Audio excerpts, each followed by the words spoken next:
Hello there guys, Francis Gray here, and today I've got a new model kit to show you all. This is the famous Dr Jekyll turning into Mr Hyde. This originally was made by a company called Aurora, but it was later reissued via a company called Moebius, I believe. This is the Moebius version, not the Aurora version. It's a styrene kit, comes in a multitude of parts.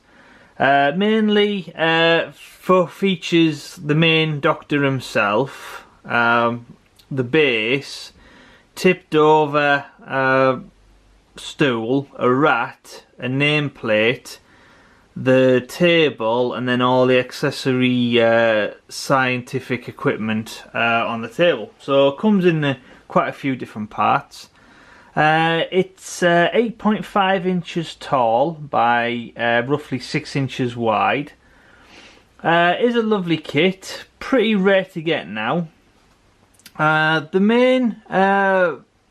main problem with this kit, it's a bit fiddly in some regards. The main figure comes together pretty well.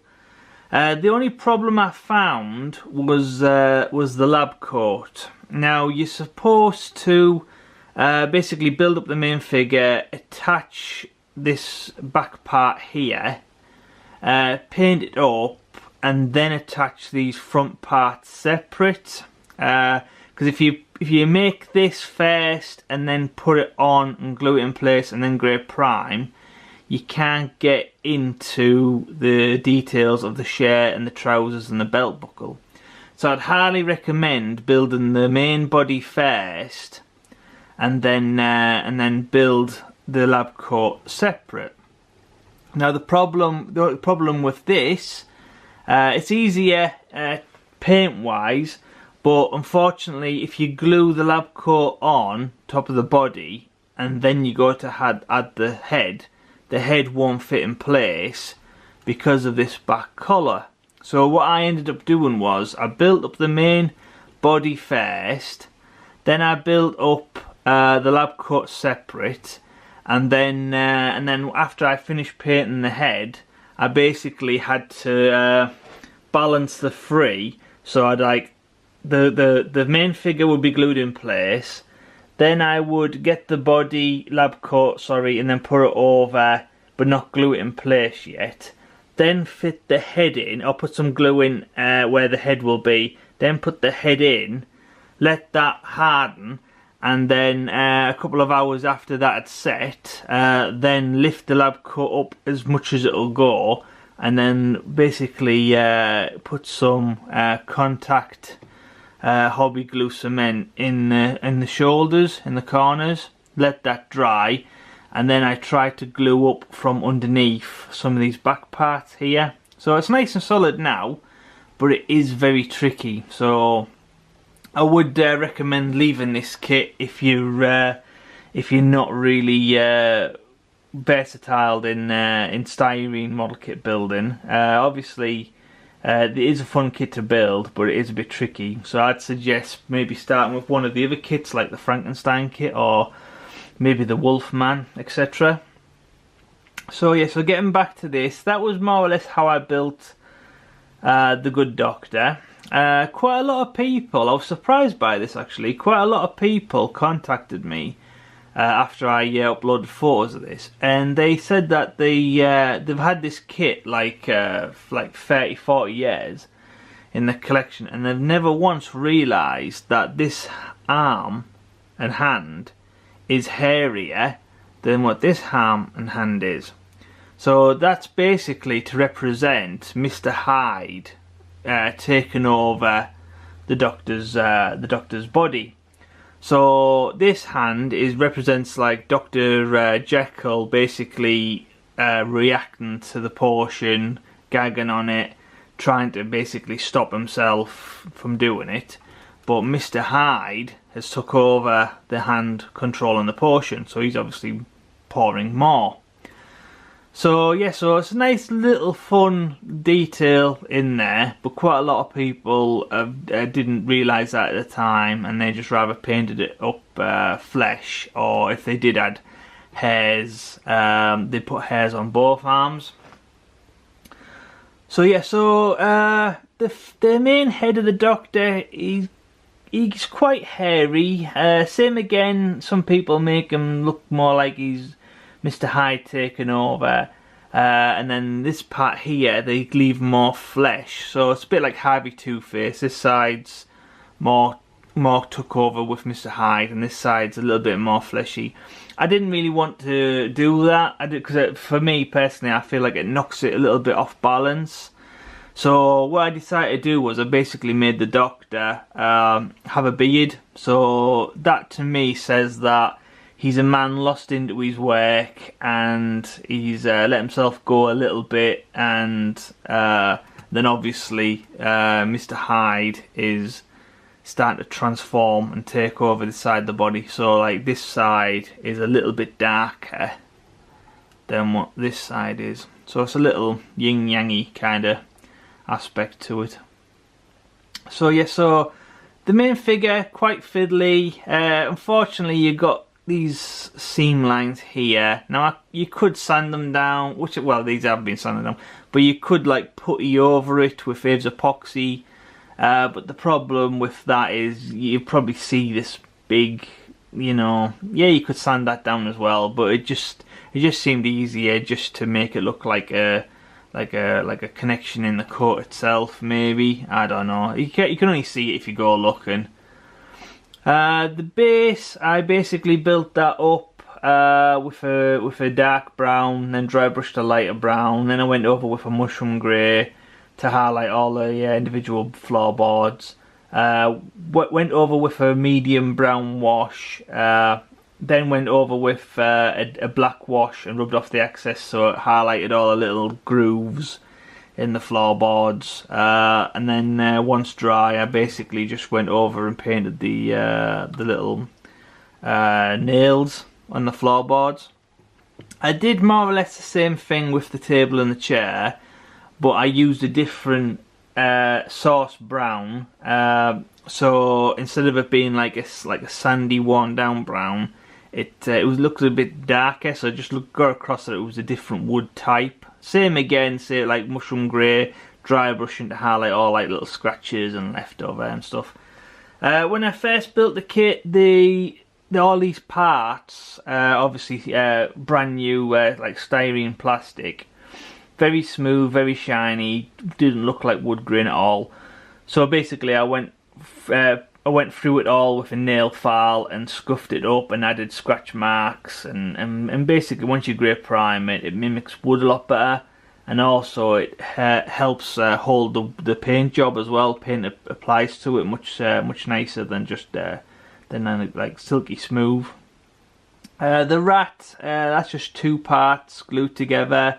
Sanded down the seams, went over a few of the seams to hide them, and then just basically grey primed and painted up. So that's pretty simple. The nameplate probably took the longest, because they really had to like make sure that you don't overlap and go over. I basically kept it black and white to represent, you know, the good Doctor, and then Mr Hyde's bright red, signifying, you know, a change, and obviously red like mirroring like danger, or, you know, beware kind of a thing. Getting to the science experiments, sorry, not experiments, the science equipment. Basically regular test tubes here filled with individual colour paints. Basically these little clear rods that you get with a kit are basically painted on different colours, and then once dry went over with a coat of gloss varnish, so it gives it a like a glass silky smooth look. Bunsen burner, then this like silver steel girder trap thing over the top. Obviously this portion of chemicals inside is obviously boiling away, transferring into this big pot. The problem with these is they come in two parts and they're see-through clear, and quite a lot of people like paint the insides, glue them together, and then you got these like really hideous like seams over the top. Now that's usually a problem within the community. Me personally, what I ended up doing was I painted it both inside, then glued it, wasn't happy with the seams, and then went back over with 2 coats of red, which helps hide the seams, and then once dry, went back over it again with 2 coats of gloss varnish, so it gives it that sheen back. So it just looks like it's all the same flask, it's all the same beaker. Now this part here, the nozzle, that basically I added Revell contact glue on the inside, because once it is applied to see-through plastic, it mimics like a foggy effect, I suppose. So basically I just wanted that to look like this chemical is coming in and then like reacting with it, and then like creating this like thermal reaction inside, so it stands out different from all the rest of the see-through glasses and plastic. There's 2 main parts that I added to this kit that doesn't come with the kit. Now the first one is this part here. Basically I wanted the Doctor to look like it was mimicking like a flow of liquid coming out, because that doesn't come with the original kit. Basically you just got this flask, and then there's his mouth separate.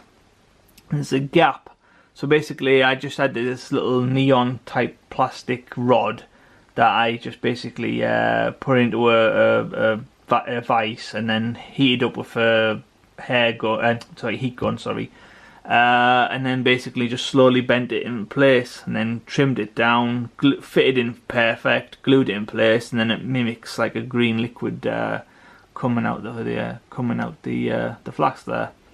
The only other part I added was this part here. Now I believe in one of the original films, the black and white classic, there's a scene in there before Dr Jekyll takes the concoction. He basically writes a goodbye note to his fiancée or his love, and I really liked that aspect. So what I did was I tried to handwrite it out first. It just looked terrible, and even though it was the smallest I could handwrite, the note still looked way too big. So basically what I did was I took a photograph of the original scene moment from the film, put it into one of my art softwares, which is a software called Clip Studio 5, or some people might refer to it as Manga 5. Traced over it, kept the background neutral, saved it as a PNG file, printed it out as small as I could. Now I did lose quite a lot of detailed texture, so then I just went over with like a 0.1 drawing pen marker, and then just went back over it to make it mimic like handwriting and ink. So yeah, so then I just got some sticky back sellotape, and then basically just put a tiny bit on, and then just basically pushed it onto the table, and then that is basically a nice little Easter egg throwback to that scene in the film. And then with the kit you get this like little knocked over glass. I decided to make that like a purple liquid to stand out from the rest, but I kind of like made it so it looked like it was aimed towards the note. So same again, it represents both sides of the Doctor. So the note represents the Doctor saying goodbye if the worst should happen, and then the knocked over concoction is leaking towards to corrupt and take over like what represents the Doctor. So basically the spillage represents Mr Hyde and the chaos, and this represents the the good Doctor, basically saying a goodbye note to his fiancée. So yeah, so that's more or less it. I can't think of anything else to talk about. Please don't forget to click the like button if you like this look at video. Don't forget to subscribe for future videos. If you have any comments, please comment in the section below. And don't forget to subscribe for future videos, and share on Facebook and Twitter, because it helps new people find my channel, which I'm always appreciative of. Thank you for watching, and see you next time. Thank you very much. Goodbye.